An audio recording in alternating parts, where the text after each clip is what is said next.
Hello everyone! Welcome to the training on how to add a recipient in the 1099 online platform. From the 1099 online dashboard, click Recipients and then select Add Recipient. And choose the payer for whom you want to add the recipient for. Now, select the recipient type, individual or business. Here we have selected business. You can also choose a request type, such as W-8 or W-9, if applicable. These fields are optional and can be completed as needed. Enter all the required information.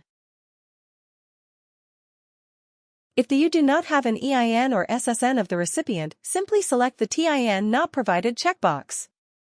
Then continue entering the remaining required details and click Save. The recipient will be added successfully even without a TIN.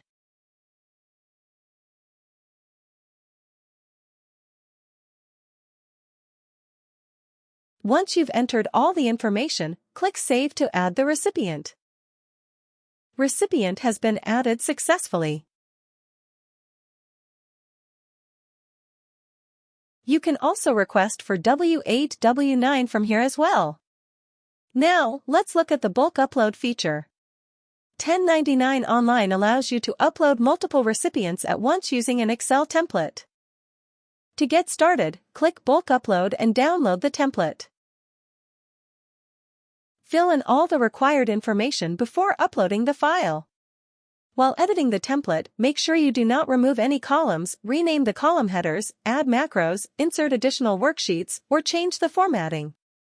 Making these changes may cause the upload to fail. Also, ensure all mandatory fields are completed correctly and save the Excel file before uploading it. Once your file is ready, upload it and click Next.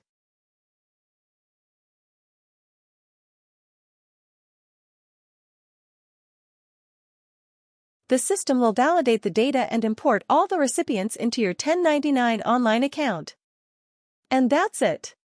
You've now learned how to add recipients individually and through bulk upload in 1099 online. Thank you for watching, and we hope you found this video helpful.